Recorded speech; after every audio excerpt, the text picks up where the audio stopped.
如何过日子 The life without marriage. 结婚 Once one gets married and forms a family, he or she will be plunged in a life of misery. He or she will lose the fundamental freedom of being a man, not to mention the chance of attaining immortality or Buddhahood. Anyone with a family is selfish. They cannot help being selfish because they are controlled, encumbered, and dominated by the program of family. How much pressure a person must bear if he or she does not get married and form a family. The pressure of parents, the persuasion of relatives and friends, the care of neighbors and colleagues, the criticism from the society all bear down on our spirit and soul like huge mountains.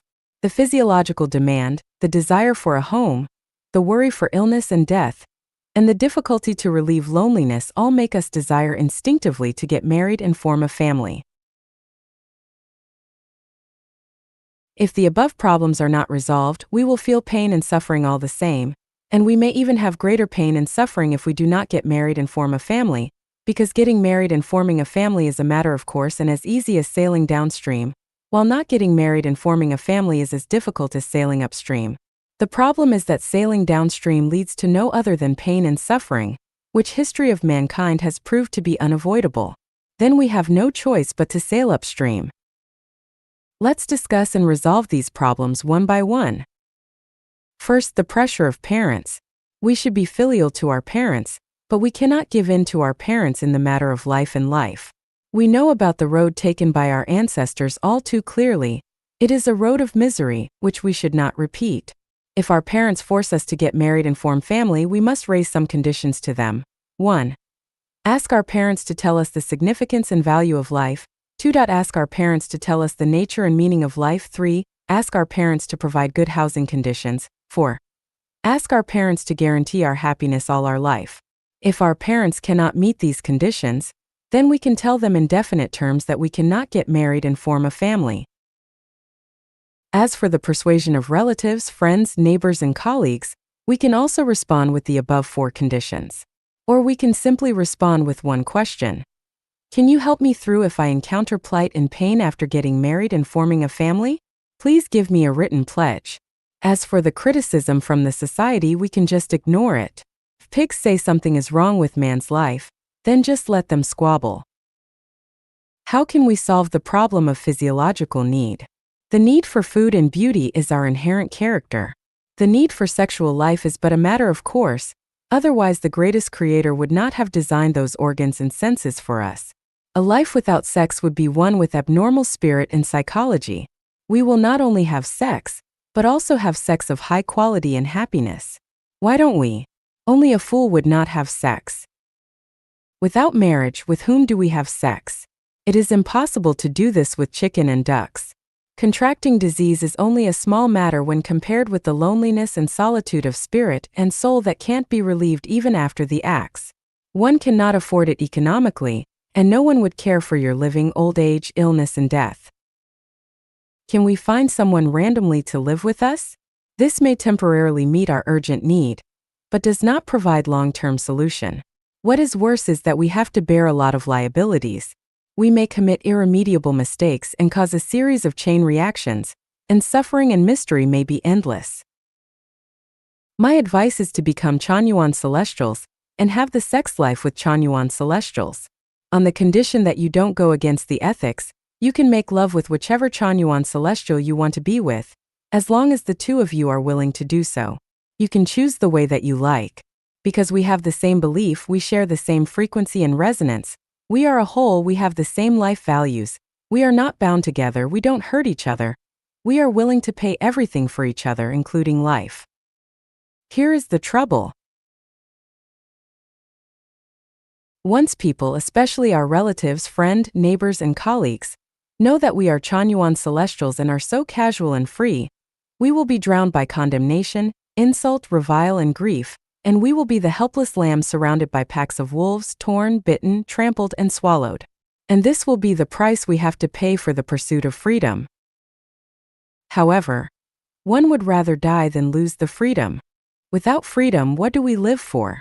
You live a life, but for whom do you live? Therefore, to get freedom, one must be prepared to remold himself thoroughly, and to be reviled by the so-called gentlemen, kind-hearted people, moralists and defenders of traditional moral principles. One must be prepared to completely break with the secular world. In one word, one be prepared to die. When I am writing these heretical remarks, when I say that the God preached by the Bible is not the real God, when I reprimand family, religion, political party, and state, I have been prepared to die any time. I have said that every day might be my last day. However, I can speak the truth for myself. I am satisfied with my magnanimity and openness. Even if I am dead now, I have no regret because I have lived a real life. The publication of this article may cause some Chanyuan celestials to leave the home, and may cause some people who want to enter Chanyuan to shrink back. No matter what the results might be, this is life at Chanyuan. We just tell the truth, we are fair and upright. How do we solve a series of problems? Please read the next article. Chanyuan celestials will live in this way. 禅院草创造美梦祈祷词 A prayer for Chanyuan celestials to create beautiful dreams. Jiefeng. December 7, 2010. Translated by Treasure and edited by Kayer. Preface. Life is like a dream is like life. Life is but a dream is also your life. People have lots of dreams throughout their lives, so let every one of them become splendid and fantastic, so that they can wander in beautiful dream worlds every night. Dreams are also supplements, links to great lives. A dream is a reflection of a person's state of consciousness, physiology, and soul. Good people have good dreams. Evil people have nightmares. In order to enjoy beautiful dreams, you must first obtain a good consciousness, physical health, and a beautiful soul. If one's consciousness is a mess, has many physiological defects, or has a soul garden that is full of weeds such as jealousy, resentment, anger, anxiety, selfishness, greed, laziness, arrogance, and so on, then they cannot enjoy beautiful dreams. Chanyuan celestials are baptized by the values of life at Chanyuan, and are building their own soul gardens. In order to cooperate with the construction of these soul gardens, this prayer for Chanyuan celestials to create beautiful dreams was composed. Lie naked on your bed. Take 8 deep breaths and clear your mind. Forget all the problems of your past day. Rid yourself of all unhappy thoughts. Remain peaceful and simple. Meditate on the beauty of the 1,000-year world or the 10,000-year world for 3 minutes and read the prayer below attentively. The prayer for creating beautiful dreams. Loving greatest Creator with my infinite reverence, I am lying in your warm, comfortable, safe, and gentle embrace. Your spiritual light embraces my whole body. As spring rain moisturizes seedlings, brightness and beauty are falling on me.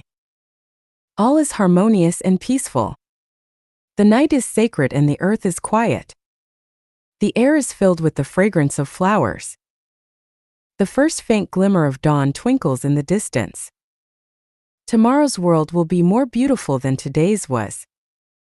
I am a beautiful flower fairy. I am a beautiful elf. I am a baby with your special care and blessing. I am always bathed in your spiritual light wherever I go. With neither fear nor darkness. I can enjoy running and playing on the prairie, and in the river as much as I can to my heart's content. Nothing can hurt me. My world is full of joy and safety. My future is beautiful. I yearn for it infinitely. Following your messenger, I have neither worries nor hesitation. Flowers pave the road ahead of me. The great beauty of my hometown, the 1,000-year world, beckons to me. I am a fairy, I am an angel, I can fly in the vast blue sky. The feeling of flying is so comfortable and joyous. I want to fly. Fly to the distant hometown of heaven. Oh dear greatest Creator, thank you for all that you have bestowed upon me. I am no longer sad and have no worries. I have taken the path that you have arranged for me. The road ahead is clear and my future will continue to become more joyous and full of brightness, pleasure, and happiness. Ah, peaceful night. I am so happy to be lying in your arms. The fragrance of affectionate love follows me on my path to heaven. God's Buddha angels are with me. Tonight is full of fresh flowers and sweet dreams, and I will enter dreamland and my dreams will be sweet and beautiful. Amen. Tension. The magic of the above prayer lies in your consciousness. Everything that has been inlaid to your consciousness will be realized, even it seems illusory. Sense it in your heart and create it with your consciousness. Copy or print the above prayer in a larger font and read them in silence. If you are still unable to fall asleep, then read them twice or 3 times till you fade into the dream world.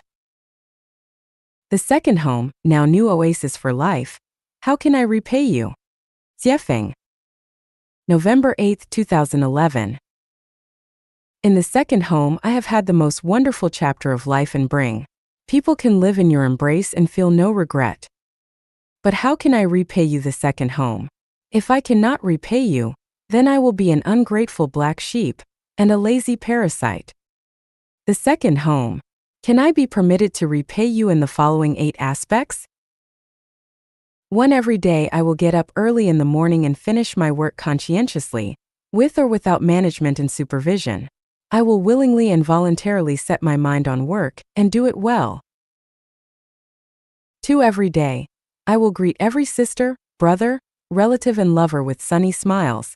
I will never spoil other people's good mood with my negative, passive, and pessimistic feelings. I will bring happiness and joy to every sister and brother that I meet with my smiles, kindness, and diligence. 3. Every day I will keep the home clean and tidy. I will never litter. I will never defile any corner of the home, including the bedroom, dining room, table, washing basin, bath, courtyard, path, toilet, and any other tool that I have used. For I will never complain to my sister and brother about my grief and distress, never dump the spiritual garbage to them, never talk anything evil about my sister and brother behind their backs, never fabricate and spread disputes, never find fault with anyone, and never blame or reproach anyone. 5. I will never waste any materials and articles in the home, even a piece of tissue paper. I will never be sumptuous in using the resources of the home, never appropriate any materials. I will treasure and show care for any utensil that I have used, and never cause damage to them. 6. I will be a well-educated and civilized person. I will never breach the law of the state, and never involve myself in any criminal activities. What I say should be an honest and heartfelt expression of sincerity, kindness, virtue, love, faith, and honesty. My action will never cause harm to anyone, to the society, and to nature. 7. Every day I will cherish everything in the second home, and cherish the life that has not been easy to come by. I will be grateful to Buddha and the greatest creator for everything to the home. If the home is in need of my service, I will devote everything, including my life, to the home, even if I have to climb the mountain of bayonets and cross the sea of fire. 8. Every day I will perfect my soul in everything I choose to do, and eliminate the weeds in the garden of my soul, such as jealousy, complaint, comparison, anger, fury, censure, resentment, selfishness, greed, arrogance, laziness, passivity, pessimism, gossip, vulgar, shallowness, and barbarity. I will make myself a beautiful scenic spot in the home, and make myself a matter of pride for the home. Let the home be more splendid because of me. Let every sister, brother, relative, and lover be joyful and happy because of my existence. The second home. I find it difficult to express my love and gratitude for you in words. No matter what happens, I will devote myself heart and soul to you. I will put all my heart to build you, protect you, and perfect you. I will devote everything of mine to you, including time, energy, intelligence, strength, and material power. I am more than ready to contribute everything to you. Help me to build a paradise on the earth. Jiefeng. November 13, 2018. Translated by Treasure and edited by Kayer. https://www.youtube.com/watch. V equals DJLOJVJWA04. Video. To those with an open spiritual perception. I am the guide of life Achanuan from the 1,000-year world of heaven. I now am an experienced builder of paradises on earth. I have written for the past 2 decades, the main contents of which are written in Chanyuan corpus and Siefeng corpus, but there are also more than 1,000 undeclared articles about the arrangements and details of life in an earthly paradise. I have built several of them over the past decade, including 9 picturesque Xanadu homes in mainland China. However, the Chinese government forcibly disbanded and destroyed all of them because they misinterpreted us as a religious organization. Now, I want to rebuild them in full accordance with the model of the 1,000-year world of heaven. The paradise which I want to build on the earth is neither a utopia, communism as it is now understood, the New Harmony Village that Robert Owen built in the United States, those communities which still exist today, such as Oroville in India, Tamara in Portugal, Damanhuri in Italy, Findhorn in Scotland, Christidie in the Free City in Denmark, Ideal Society, and 12 tribal communities in Canada, Twin Oaks, Hummingbird, Dancing Rabbit, Tremor Education Community, and Ananda Village in the United States, nor countless others. It is most similar to Konohana family, in Japan in spirit but not in form. What I want to build is a functioning paradise on earth. What will that look like? You can gain an overall understanding and see a general picture by referring to the following sources. Search for the 1,000-year world on Baidu or Google. Read the texts or watch the videos of the Bright Spot of the Second Home, Now New Oasis for Life series. More information is available on the following websites. smcyinternationalfamily.org, bit.ly/2QWRQ4J, lifechanyuan.org, newoasisforlife.org,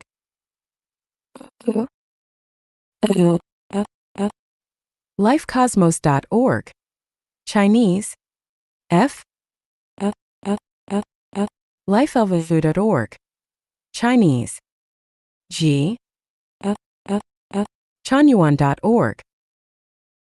Centering on sincerity, kindness, beauty, love, faith, honesty, peace, and joy, I can build what you can imagine, but I need the following resources. No less than 60 hectares of land with nearby rivers or spring water and year-round spring-like climate with neither intense heat nor severe cold, which is like Harare, Zimbabwe or Chuxiong, Yunnan, China. $1 million. Local governmental permits.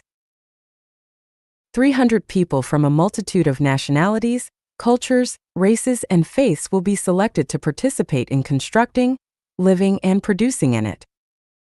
Why would I build such a paradise in the human world? To create an ideal mode of life for people, and to point to a beautiful and brilliant road for mankind, which will give them freedom from worry, pain, anxiety, and fear. To let people know that paradise does exist as long as you make the effort and that by doing so, you can live in heaven from now on. To let people know that life is so beautiful that we can lead happy, free, joyous, and blessed lives and be even happier after death. If you have the ability, please give me a hand. If you can provide the land, that would be great. If you can provide the money, that would also be great. If you can acquire a governmental permit, that would be great too. No matter how much or in what form you can help, please do it. You would be giving alms formlessly and the returns would be inconceivable. This is a matter of life and death because over the next decade, climate changes will become more and more volatile. Droughts, floods, hurricanes, intense heat, and severe cold will attack us, and fires, floods, and plagues from insects and pestilence will happen. The number of refugees will grow geometrically, and people will compete for resources just to survive. As a result, conflicts and competition between states, interest groups, religious and political groups, and patriarchal clans will become more intense, and the situation will become absolutely tragic, even cutthroat. Every day will be a contest between life and death. What you have now will soon crumble to smoke and ashes. It is better to dedicate your offerings now because that could lead you into a more livable future. I am eagerly awaiting your good news. Facebook, Xiefeng 2018. WeChat, 00125070638283. Email, xiefeng2218@163.com. 人生行为三要素 3 Causes of Life's Behavior. Xiefeng. January 7, 2019. Translated by Qin Yu and edited by Kayer. Affection, reason, and nature are the 3 causes of life's behaviors. What are the factors that motivate people to perform in certain ways? Birds die for food, but people die for money. Is it wealth that motivates people to behave in certain ways? The prosperity of the world is for profit. The hustle and bustle of the world is for profit. Is it profit that motivates people to perform in certain ways? In fact, it is neither wealth nor profit, but affection, reason, and nature. For example, some quarrels and fights between husbands and wives, fathers and sons, mothers and daughters, brothers and sisters, or even colleagues have nothing to do with wealth or profit, but they still happen. I want to ask the world, what is life all about? Some people live for it, others die for it. People here do not live and die for wealth and profit. Life is dear, love is dearer. Both can be sacrificed for freedom. Everyone must die. Let me leave but a loyal heart in the pages of history, and similar behaviors are not for wealth or profit. According to Maslow's theory of the hierarchy of the needs in life, what makes certain behaviors happen are the physiology, safety, social interaction, respect, and self-actualization needs of people. According to Freud, sexual instinct in the unconscious mind is the basic motivation for human behavior. Both Maslow and Freud make sense, but they cannot explain all the motivations of human behavior. For example, trampling on an ant or praising a member of the same sex cannot be analyzed by Maslow and Freud's theories. However, all the motivations of human behavior can be explained by affection, reason, and nature. In other words, all human behavior is in accordance with either affection, reason, or nature. It must be at least one of these 3. If a certain behavior is not in accordance with affection, then it must be with reason or nature. If it is in accordance with neither reason nor nature, then it must be with affection. We often say that someone is unreasonable or irrational when in fact they are really unreasonable, but they are being affectionate. We often say that someone is indifferent when in fact they are just not affectionate, but their behavior is in accordance with their nature. Home is not the place for reasoning. It is the place for affection and nature. Men value rationality while women value affection, so couples often do not understand each other. Either spouse will think that the other is being unreasonable and selfish when in fact they are both playing a harp to a cow. Doing so is not the fault of the cow, but that of the player. What is the use of playing a harp to a cow? You are not on the same channel and are just annoying the cow. The behavior of living for yourself while helping others secretly is not in accordance with affection nor with reason, but it is in accordance with nature.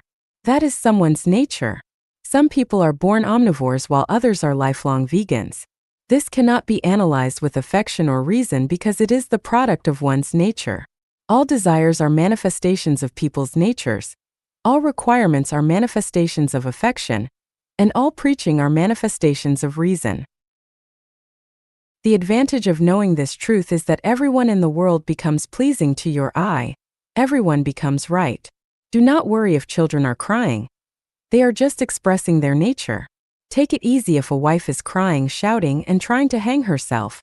She is just in a mood. Do not be afraid if a husband is yelling sternly. He is reasoning. Trump launched a trade war against China, so Xi Jinping fought back, tit for tat. Xi Jinping wanted to invade Taiwan by force, so Tsai Ing-wen talked domineeringly. Some people are screaming, "Exterminate the CPC," while others are shouting, "We love the CPC." In my opinion, they are all right. If you only consider from the perspective of affection, reason, or nature, then you will feel that they are all wrong. If you do so from my three causes, affection, reason, and nature, then you will feel that everyone in the world is right. Who can say that mice who dig holes are wrong but that cats who catch them are right? On the contrary, who can say that cats who catch mice are wrong but that mice who dig holes are right? All are right and none are wrong because they are all following their natures. Eventually, you will find that those who are destined to die will die, and those who are destined to live will live. Those who are destined to live are still alive, this is good. Those who are destined to die are dead, this is also not bad. 无用之用有大用。 Uselessness has great use. Jiefeng. January 7, 2019. Translated by Qin Yu and edited by Kayer. Life's journeys are full of contradictions, struggles, conflicts, fights, troubles, pains, disasters, and a preponderance of anxiety. Something has to be wrong with this, so what is it? The problem is that people are all chasing useful things and have no time to consider the useless ones. What are considered life's useful things? Money, power, fame, gain, and carnal pleasure are a few. What are considered life's useless things? Beliefs, ideals, faith, morals, and integrity are some. If someone is not lacking money for food, clothing, shelter, and transportation, but is still in deep trouble and pain, then their problems have doubtlessly been pursuing useful things and completely neglecting useless ones. By the existence of things we profit. By the non-existence of things we are served. Useful things are for profit and useless things are for usage. Useful things are for survival and useless things are for life. Those who pursue money, power, fame, profit, and carnal pleasure all their lives are only doing it for survival, which will inevitably lead to fighting, killing, depriving, robbing, complaining, envying, suffering, and eventual disasters. The rich died violently, the powerful were imprisoned, the famous committed suicide, the owner of land and luxury cars died on the street, and attractive celebrities were betrayed and bullied. That quote illustrates how the things that are seen as being useful are not really of great use. If those who possess money, power, fame, profit, and carnal pleasure neglect the so-called useless things, then their results will be misery and their lives will face tragic ends. Faith which seems useless can guide lives. With it, you can escape the reef and avoid being drawn into the vortex of tragedy by the power of the secular world. Following the right ideals can make people's minds bright, reduce nonsensical follies, words, and actions, establish self-esteem, self-confidence, and self-discipline, and avoid the company of troublesome people.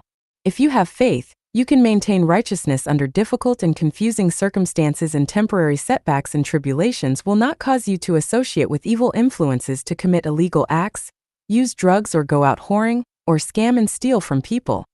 This is actually tantamount to avoiding disaster. People of virtue can calm down and remain at ease with no anxiety for wealth or honor, no worries about poverty or humbleness, to be content with the rules of Tao, and to just enjoy their lives regardless of where they are or what they are doing. People of quality can behave as evergreen trees fight severe cold, smiling faces pull through midsummer. Born in a valley, do not refuse to bloom because you have no audience. Cultivate virtue and morality, do not change integrity for hardship. In fact, it is analogous to avoiding a lot of troubles, pains, and disasters. It can be seen from this that what seems useless has great use. Since useless things are of such great use, then why do the overwhelming majority of people seek out only what they perceive as useful ones? The answer is that the vast majority are myopic. They see no farther than the tips of their noses. People only look for their short-term interests and never take the long-term into consideration. They are all afraid of suffering losses, so they want to get their material wealth early.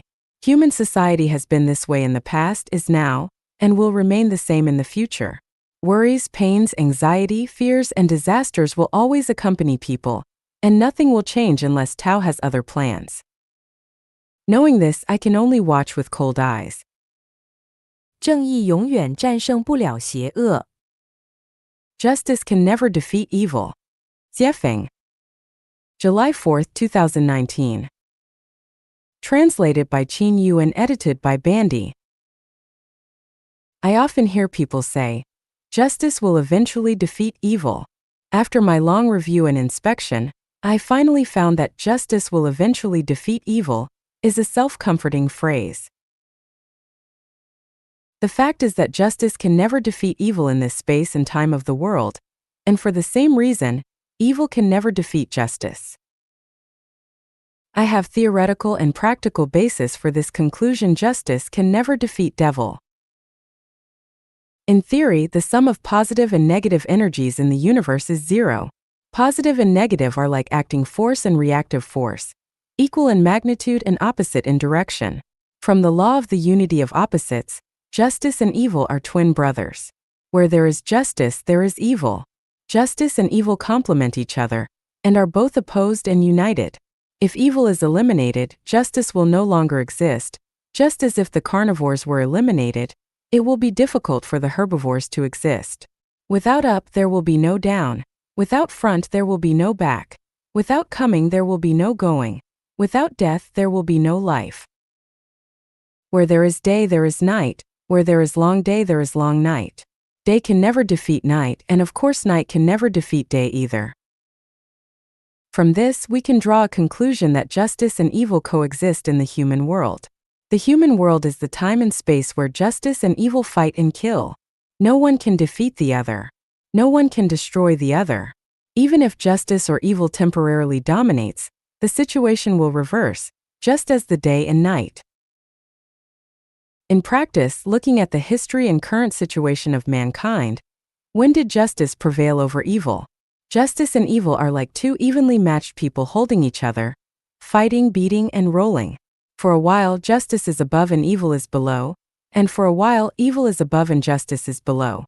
There has never been a case where justice has long prevailed over evil. In the human world, evil has a fertile soil and environment for survival. The greed of the human heart is one of the most fertile soils. Is there any time for the greed of human heart to be satisfied? The answer is no. Is 100 million enough? No. 10 billion enough? No. 100 billion enough? Not enough either. If you are rich, you still want honor. If you have honor, you also want power. If you have power, you want to control the world. After controlling the world, you also want to control the universe. After you have controlled the universe, you want to be the greatest creator. You can see from this that justice can never defeat evil. Why people's greedy cannot be satisfied? There is a huge secret here, which is the dynamic balance mechanism of life in the universe. What is the dynamic balance mechanism of life in the universe? The laws and principles that maintain the survival of life and interpret the ups and downs of the magnificent plot are the dynamic balance mechanism of life in the universe. Here is a simple example. In a country, there is only one president. There are several hundreds, thousands, tens of thousands, or hundreds of thousands of so-called management staff under the president. The number of the ordinary people is the largest. To maintain this kind of management mechanism, the common people must try to climb upwards, and the ones above them will push downwards, constantly climbing and constantly pressing.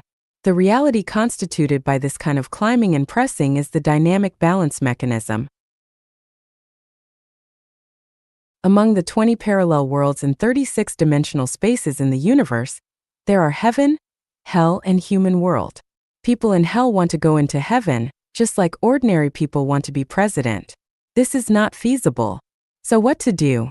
We must find a way to keep a large number of lives out of the gates of heaven. The human world is a transit station between heaven and hell, and a battlefield where justice and evil fight and kill. The most effective way to contain a large number of lives outside of heaven is to make people greedy, unenlightened. Thus you can know the reason why justice can never defeat evil in the human world. Seeing through reality, should those who think that they are righteous be very pessimistic?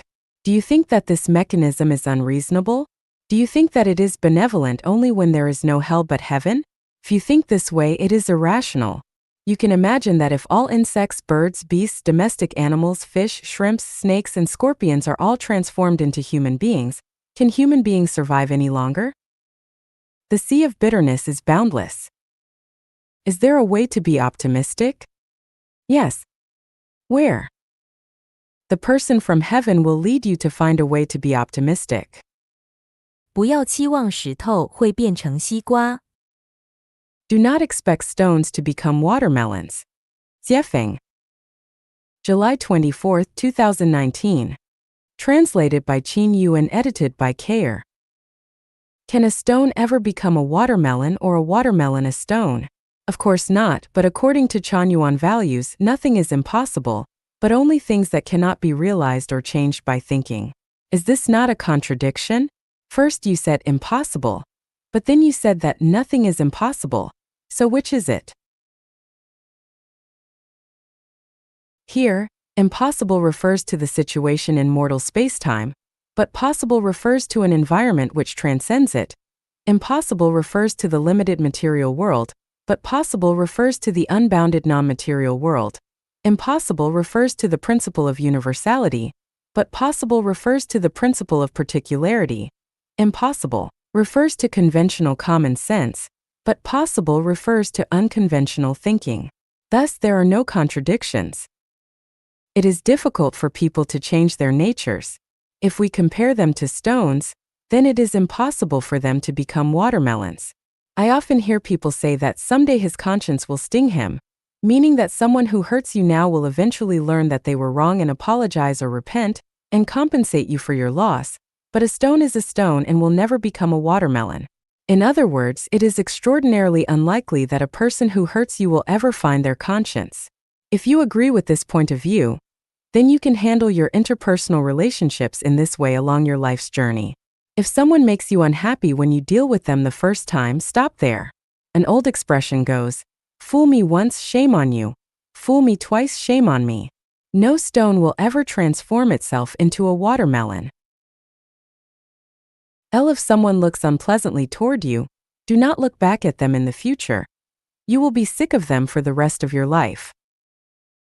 If someone cheats you once, do not assume that you can ever trust them in the future. They will do it again at every opportunity. People who doubt you will always doubt you no matter how you argue, explain, or prove yourself. They will keep doubting you forever.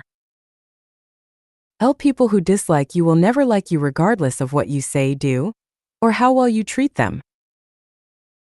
People who entangled you the first time you encountered them will do their best to keep you entangled forever. Those who fail will always fail and those who succeed will always succeed. Do not expect one who has failed to succeed someday, they will fail again. Avoid failures. An unreasonable person will never reason with you. Trying to reason with them is futile. The story of Mr. Donghua and the wolf tells us that no matter how compassionate Mr. Donghua was to the wolf, it would always eat him. The story of the farmer and the snake tells us that no matter how much the farmer pitied the snake, it would still kill him. The story of the fisherman and his wife tells us that her greed was insatiable. Someone who does not care much about love will always leave you heartbroken no matter how much you love them. People who betray you once will keep betraying you all the way to the nth time. Untrustworthy people will always find excuses to defend themselves. Never expect them to keep their words. People who make you feel uncomfortable will never put you at ease. If you disagree with my point of view, then you can try your own way. A stone is born a stone, and a watermelon is born a watermelon. Human are born to be human, and immortals are born to be immortals. 长相与品质关系初探 A probe into the relationship between appearance and quality. Jiefeng. April 14, 2019. Translated by Qin Yu and edited by Kayer. Is there any relationship between a person's physical appearance and their life quality? Let us analyze it. First, I would like to make it clear that this is only my personal opinion, or a quick view, but maybe a wrong conclusion. If you disagree, you can absolutely stick with your observation and analysis. Anyway, just do not swear at me. Relation 1. The prettier the physical appearance, the more beautiful the soul. Relation 2. The uglier the physical appearance, the more beautiful the soul. Relation 3. There is no direct relationship between physical appearance and the beauty of the soul. The conclusion of my observation is that people with more beautiful physical appearances have more perfect life qualities. I know that this result is beaten by countless examples, such as Hugo's Notre Dame de Paris. In it, there are four main characters: Esmeralda, Claude, Quasimodo, and Phoebus. Claude looks great and talented, but is sinister, vicious, hypocritical, cunning, mean, and selfish. Phoebus is also handsome and unrestrained, but he is sinister, cunning, hypocritical, rude, frivolous, and vile. Quasimodo is in sharp contrast to Claude and Phoebus. Quasimodo looks very ugly, but is kind and loyal, rich in justice, pure and innocent. Esmeralda looks beautiful, but is simple and pure, kind and innocent, compassionate and sympathetic. She is the only one who is consistent with my conclusion. Let us look at Su Daji in The Legend of Deification. She looks beautiful and coquettish with a graceful figure, but she is a snake, scorpion-hearted, and inexplicably vicious, which is completely contrary to my conclusion. But hold on, let us analyze and spy through the huge and voluminous chaotic phenomena to see if there are some rules that can be discovered and followed. There have been 10 very handsome men in Chinese history. They were Pan and Songyu, King Lanling, Zidu, Weijia, Murongchong, Song Wengong, Han Zigao, Dugu Xian, and Ji Kong.